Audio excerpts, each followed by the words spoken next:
Dry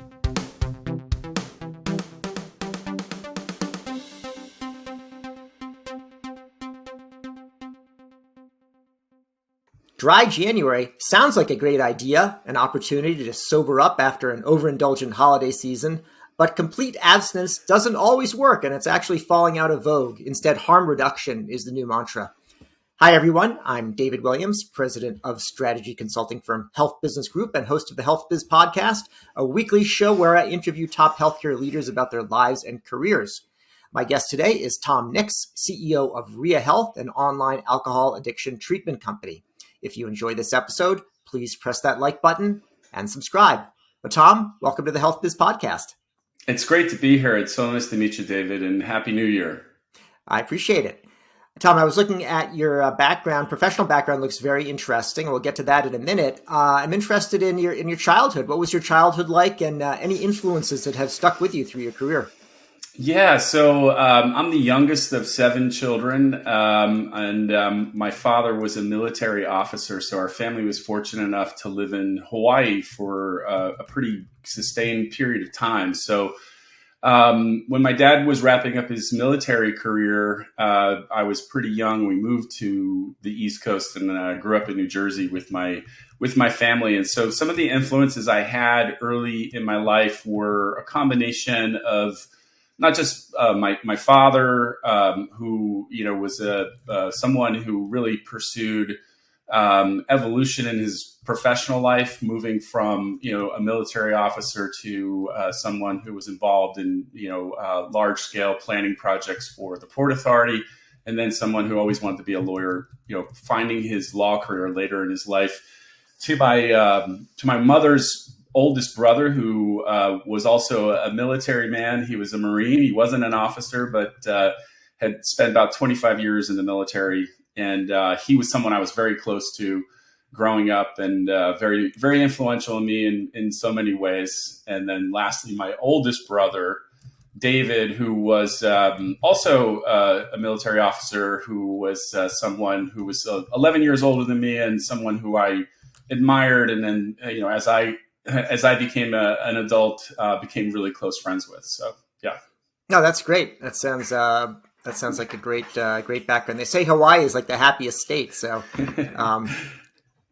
yeah, I mean, it's hard. It's definitely, it's a beautiful place. And I think there's so many opportunities for people that love nature and love water. And, it's just such an awesome place. But I think, people today, when we start thinking about some of the challenges that so many people are experiencing and finally feeling comfortable enough to talk about, I'm sure that there's people that are struggling in Hawaii, even around all that beauty as well. And so I think that it's a beautiful place. I certainly love to go visit there, but I also think that, even we could be in the most beautiful places at times, and depending on what's going on in our life, we either see that beauty or we're maybe focused on other things. No, it's a good point. And not just for those that are in the path of the lava flow either. So, and what did you do in terms of school? What did you study?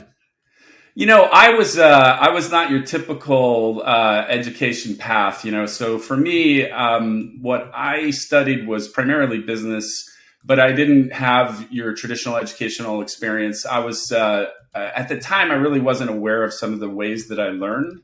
And so, when I first went to school, I had aspirations for engineering, and then uncovered this passion for business. And so I pursued, really working at the same time as going to school, and fundamentally discovering that I had a passion for advertising, and mainly in direct marketing, which was essentially a precursor to digital advertising, because it was, very, very math oriented. And that was a place I felt very, comfortable and interested. A lot of my guests sort of came up in the healthcare business, and instead of parents being in the military, I hear about, both my parents were physicians, and I always knew I didn't want to be a doctor, but somehow I ended up in healthcare. So you've got a different sort of start to things, and you're talking about kind of advertising and direct marketing. From what I could tell from your background, it looked like you started off maybe in the music business. Is that yeah, right? Well, the music business via advertising. And so I had worked at a large direct marketing agency as one of my early jobs. And from there, I was recruited to kind of a specialty record label that really saw the opportunity in their catalog to use at the time television advertising, very large volume direct marketing with partners such as like Reader's Digest. And Yeah. so I went and took my advertising understanding, which was pretty nascent, and learned about the music business, which was a lot of fun, and not the sexy part of the music business, but like kind of the, the part that they called special markets. So where you would kind of mine catalogs for, compilations and box sets and things like that. So that was my early career in the music industry. And then I think digital signage related area, or Yeah. So when I was in the music industry, I started my first company, and I basically sold music on television through large mass market retailers, and so I started to get a better understanding of the retail business. When the online services like Napster were coming online, I decided to sell the company and pursue getting involved with this technological revolution. And that kind of, set me on a path, really focusing on my experience with mainly advertising and my passion at that time, which was really building around technology. And so from there, I evolved into working for one of the world's largest and most reputable brands in the digital signage technology space, a company called Scala. And so I was really fortunate to be a part of that organization. I came in at a time when the organization was, coming off of a 12-year global leadership role, and then the financial crisis of 2008. They had loaded up on some recent acquisitions and were struggling. So I was brought in to lead a turnaround, and that was my second turnaround experience. And it was really an amazing opportunity to work with such a talented team and such a diverse team that was, we had about 9 offices around the world, and just a really awesome, unique culture. But doing turnarounds have a requirement of a couple of different skills versus early stage startups. Some of the things that you have to do in a turnaround, you kind of don't want to be good at. yeah. But it was a good experience, and we were able to, collectively come together, get the company back on a growth trajectory and back to profitability. Yeah, it's so important to do a turnaround, because there's all this potential that could be just kind of wasted and cause a lot of trouble if it doesn't turn around. On the other hand, it's not as much fun, compared to like going and say I got to hire 100 people, and that's hard. But it's fun. You're talking about opportunities and all that. But then if you have to go in the other direction, it's quite painful to be able to do that. But it's important still to do well.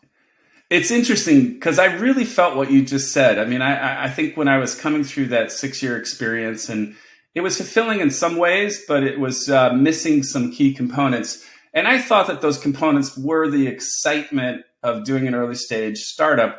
But what I've come to realize later in my career is that it really wasn't excitement. It was just like stress and anxiety that I equated as excitement from my early 20s. But no, I could see your point. It is a totally different adrenaline boost, and I think that it's definitely something that I enjoy. I enjoy both of them, but I think the startup is it's got some other advantages that are interesting.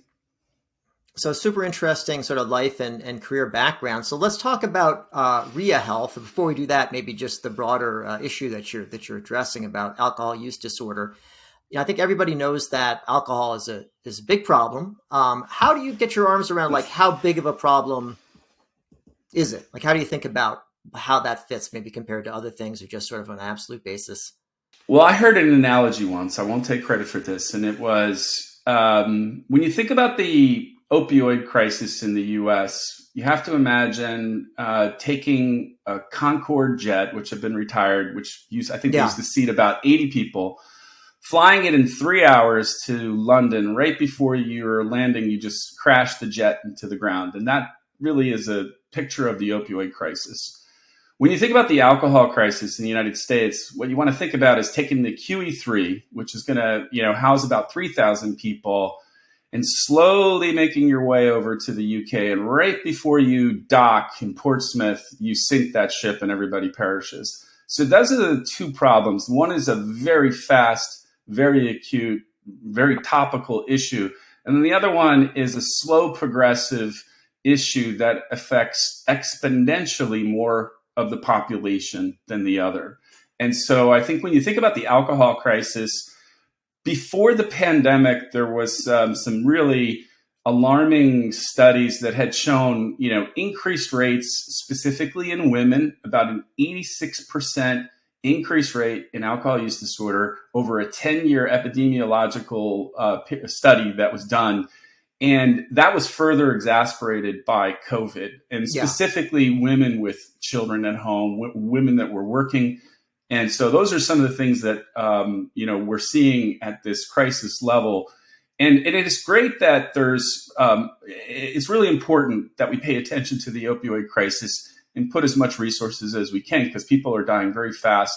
And fentanyl has really complicated that issue that was already, a big challenge. But when you look at the policy focus and attention, either from a media perspective or from a government perspective, alcohol is left out. And it's, and that is a challenge. I did an analysis using LexisNexis at the media mentions with alcohol related policy issues, and opioids were 8 times more mentioned, but the population affected by alcohol is 10 times more than opioids. Now, we use this term alcohol use disorder, which is a relatively new term. And I'm wondering, on the one hand, it sounds like maybe a euphemism.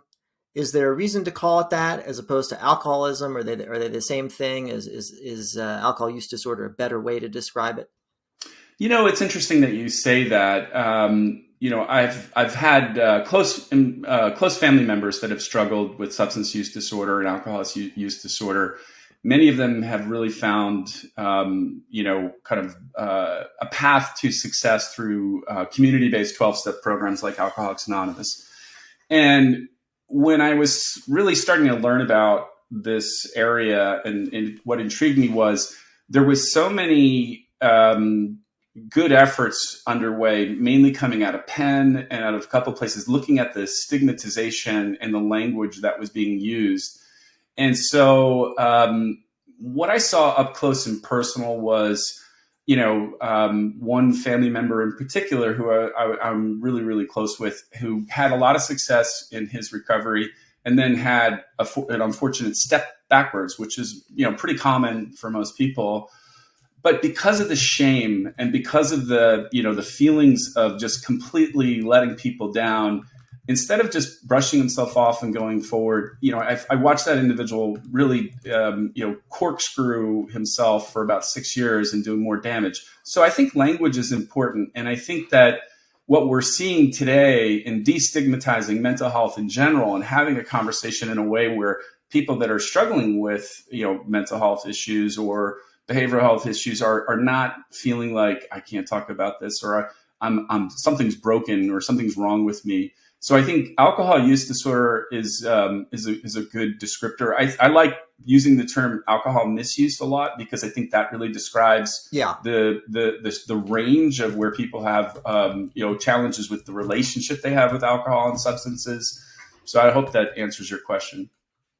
You mentioned the 12-step programs like Alcoholics Anonymous, and those certainly are ubiquitous and also been around for a long time. So other sorts of areas of behavioral health and addiction treatment have changed a lot, and the medical system in general. But that approach is still sort of there, a classic approach.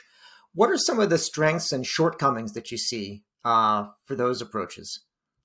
Well, I mean, having a family member that I have actually multiple family members that have really benefited from, in particular, Alcoholics Anonymous. I became familiar with that community through their friends, and so having my own understanding and really meeting so many people that have had life-changing experiences.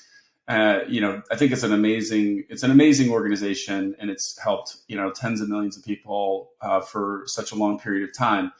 It started as, one of the first social networks when you think about it in the 1930s. And it was a men's group. And I think what you see as the evolution of that organization is that, as digital natives, people that are maybe under 34 years old, they're going to be so much more familiar with social interactions in a slightly different way than the original concept of Alcoholics Anonymous. So I think that there's a generational opportunity for organizations like Alcoholics Anonymous and others to think about that. I think that what we have seen is that there are people who will respond really well, and there's many people that don't. And I'll give you a couple of examples. So when you dig into the research, and I talked earlier about women, when you dig into the research on, kind of what's behind that growth, what's driving that, one of the things that I picked up was that, social anxiety is a big driver for women who are struggling with alcohol misuse.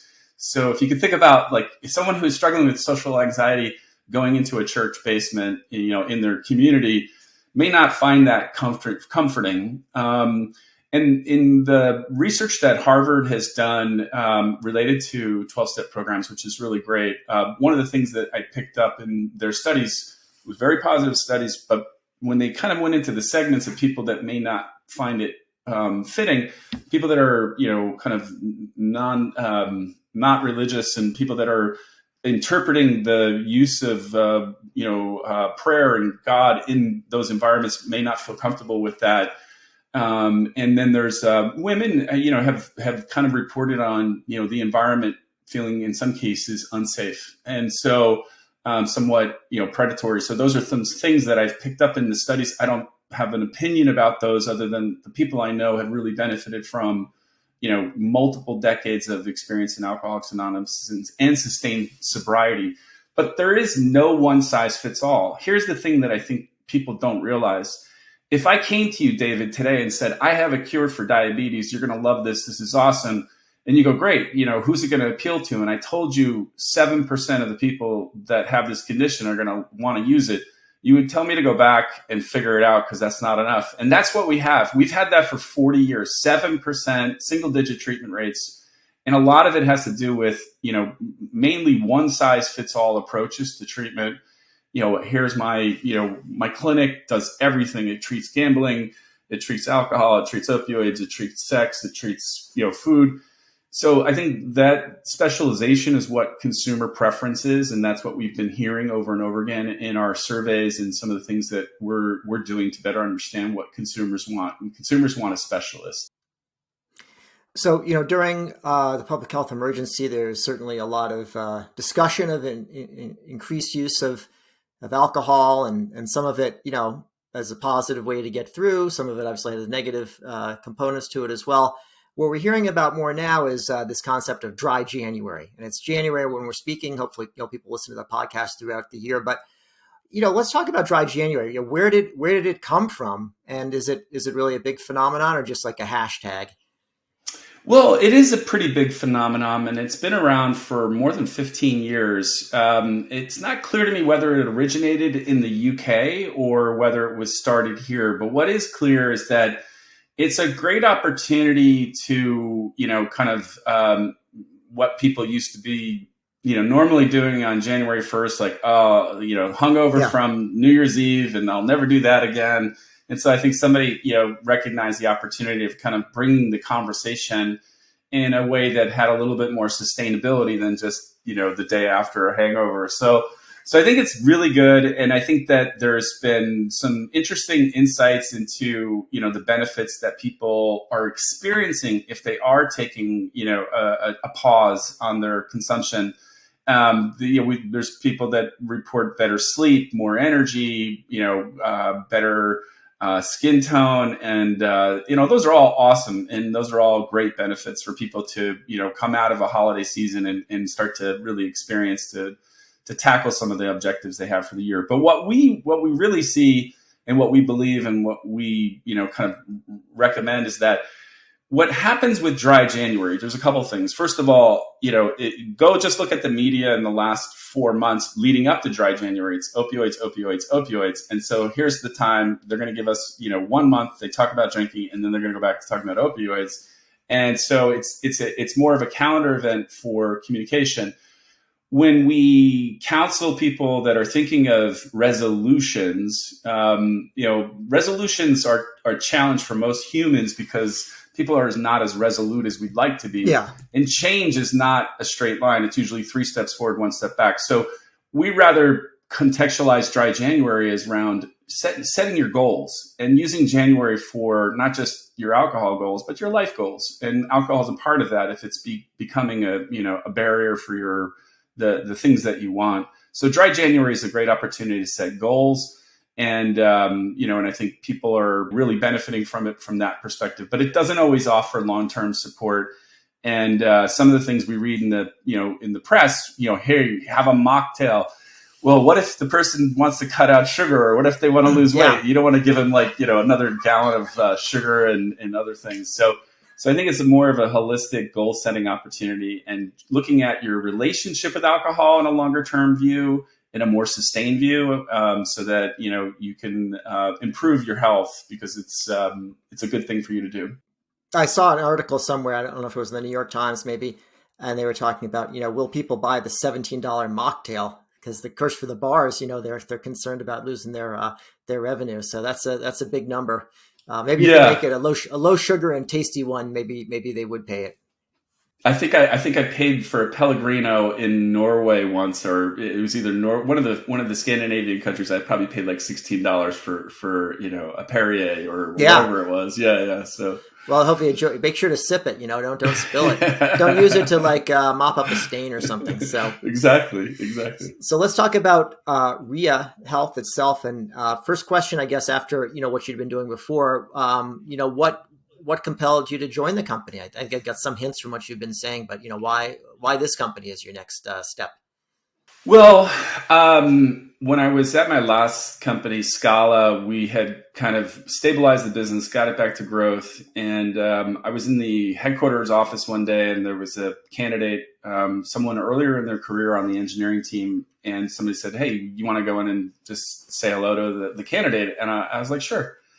So I talked to this, younger engineer, and they asked me a question, what's the mission? And I described to them, what we were trying to do, which was, help foster and facilitate better relationships and communications between brands and their constituents. And he turned around sarcastically and said, so we're going to help people sell more sweaters.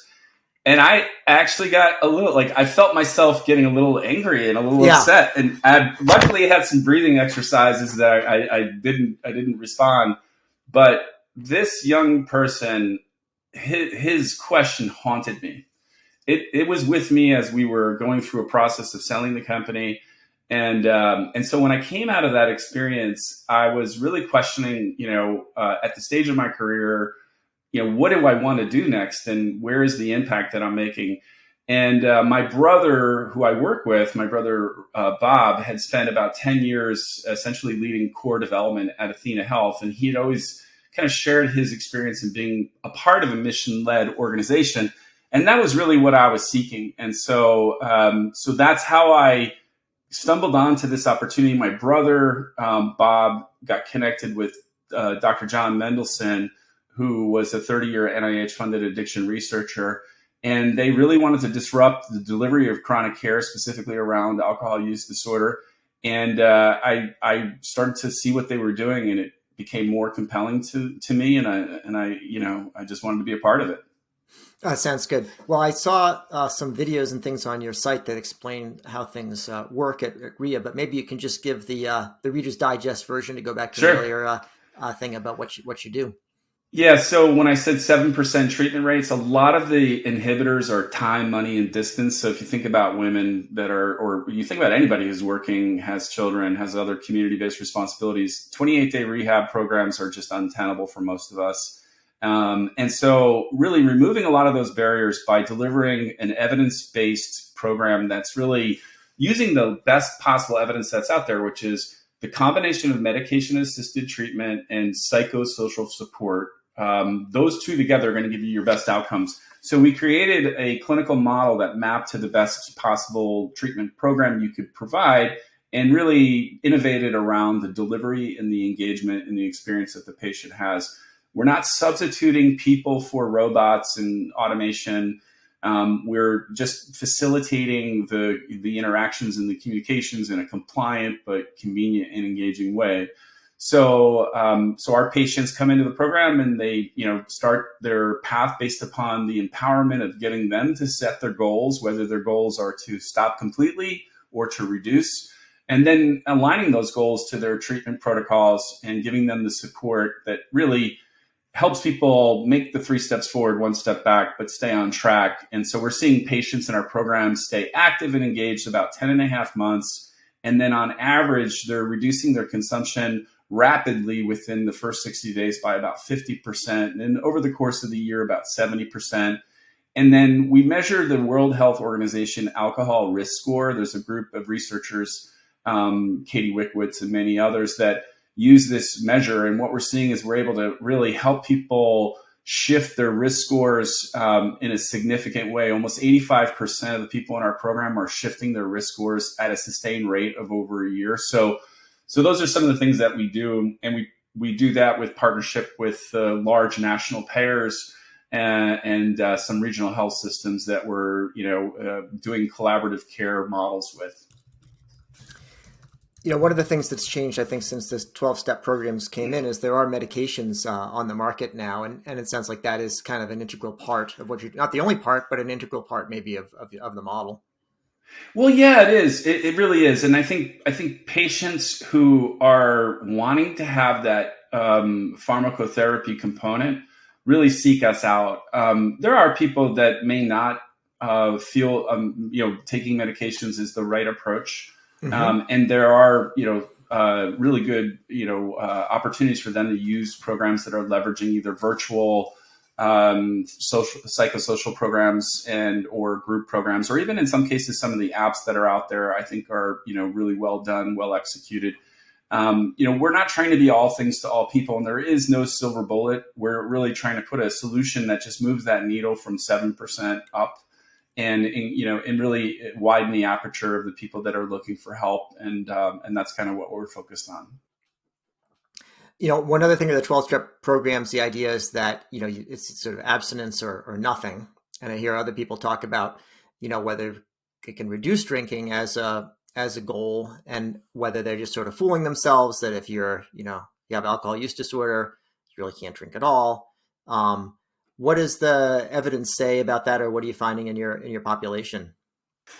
So the evidence says that hypertension, diabetes, and alcohol use disorder all have the same rates when you think about it. And so we're not telling diabetics, you cannot have, these foods for the rest of your life, and we're not telling people with hypertension, you can't have barbecue for the rest of your life, and so we tend to approach, we have historically approached the discussion in a way that doesn't align to human behavior or the evidence that's been available for many decades. So really meeting people where they are is the medical standard today, and that has really good evidence. I will never win an argument, nor will I enter it, where someone who says no alcohol is, clearly no alcohol is better than some. Clearly, yeah. You can't win that argument.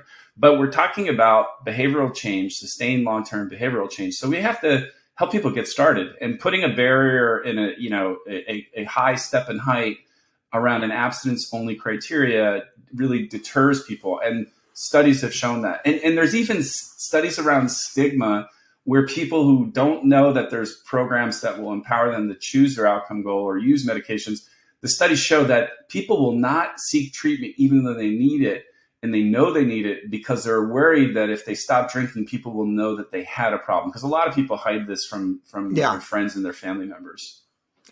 So on the business side of things, the health plans and other payers, are they willing to pay for the sort of services you provide? I'm thinking both of commercial health insurers, but also government programs like Medicare and Medicaid. How does their current thinking and policies align with the latest practices?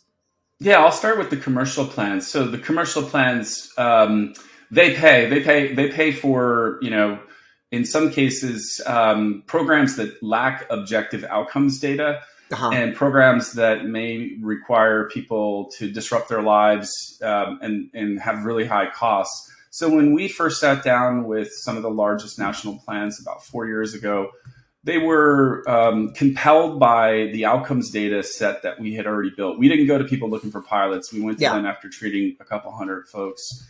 And the outcomes data that we showed and the cost effectiveness of the program, so the quality cost effectiveness, they were blown away. And that's really what has propelled us.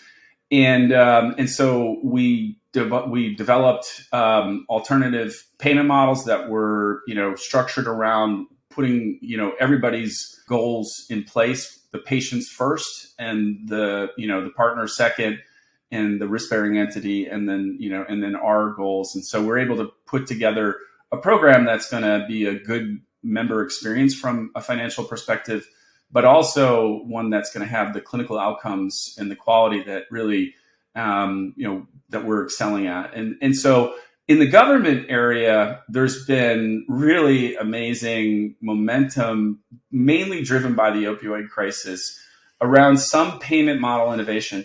The challenge is, this is where we go back to the one-size-fits-all approach. So if you think about opioid treatment in a longitudinal view, like past 50 years, and you think about methadone, which is a very effective form, the methadone model really had a lot of forced engagement. So I remember driving through the Bronx when I was a young teenager with my dad, visiting my grandmother, seeing a line of people outside this building. And I was like, what are they waiting for?